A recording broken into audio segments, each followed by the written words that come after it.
എനിക്ക് ഈ നാട്ടിലുള്ള SFIക്കാരോടും DYFIക്കാരോടും CPMകാരോടും പറയാനുള്ളത്, കള്ളം ചെയ്യുന്നവരെ ഈ നാട്ടിലുള്ള ജനങ്ങൾ തിരിച്ചറിയും. കള്ളം ചെയ്യുന്നവരെ ഈ നാട്ടിലുള്ള ജനങ്ങൾ എന്തായാലും തിരിച്ചറിയും. ആ 25-ാം തീയതി KSUവിൻ്റെ ജില്ലാ സെക്രട്ടറി, ജില്ലാ പ്രസിഡന്റ് ശ്രീ അതുൽ MC തന്ന വിവരത്തിൻ്റെ അടിസ്ഥാനത്തിലാണ് ഞങ്ങളന്ന് റെയിൽവേ സ്റ്റേഷനിലെത്തുന്നത്. മന്ത്രി വീണ ജോർജ് അവിടെ ഉണ്ടെന്ന വിവരമായിരുന്നു ഞങ്ങൾക്ക് കിട്ടിയിരുന്നത്. നിങ്ങൾക്ക് എല്ലാവർക്കും അറിയാമല്ലോ, ഇപ്പോൾ കേരളത്തിലെ ആരോഗ്യമന്ത്രിയുടെയും ആരോഗ്യ വകുപ്പിൻ്റെ അവസ്ഥ എന്താണ്. അതിനെതിരെ പ്രതിഷേധിച്ചുകൊണ്ട് കരിങ്കൊടി പ്രതിഷേധം നടത്താനായിരുന്നു ഞങ്ങളന്ന് വിചാരിച്ചിരുന്നത്. ഞങ്ങൾ ശക്തമായി പ്രതിഷേധിച്ചു. ഞങ്ങളുടെ മുദ്രാവാക്യം ഉയർക്കെ വിളിച്ചു. ഞങ്ങൾ കരിങ്കൊടി ഉയർത്തി കാണിച്ചു. പക്ഷേ അവിടെ മന്ത്രിയുടെ നിലപാട് എന്തായിരുന്നു? മന്ത്രി എന്താണ് അവിടെ കാണിച്ചു കൂട്ടിയത്? ഷംസീറിൻ്റെ തിരക്കഥയിൽ മന്ത്രി അവിടെ ഒരു സിനിമാ ഷൂട്ടിംഗ് നടത്തി. എന്നിട്ടോ ആ സിനിമാ ഷൂട്ടിങ്ങിൻ്റെ അവസ്ഥ എന്താണ്?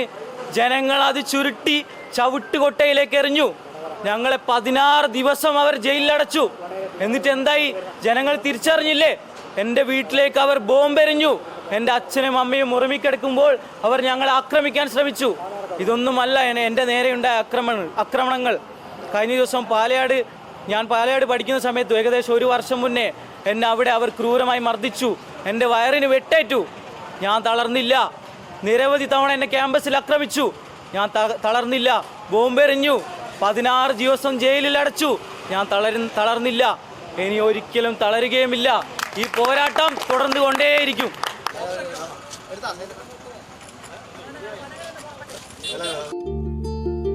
വലിയ സന്തോഷങ്ങൾക്കിടയിൽ നഷ്ടപ്പെട്ടു പോകുന്ന ചില ചെറിയ ഇഷ്ടങ്ങളുണ്ട്. ബാല്യത്തിൽ എപ്പോഴോ എന്നോടൊപ്പം നടന്ന് എനിക്കൊപ്പം വളർന്ന ചില ഇഷ്ടങ്ങൾ. ആ ഇഷ്ടങ്ങൾ സ്വന്തമാക്കാൻ എന്നോടൊപ്പം എന്നും ഉണ്ടായിരുന്ന എന്റെ ഫാമിലി.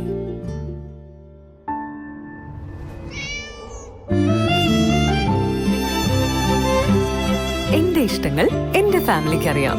Family wedding centre.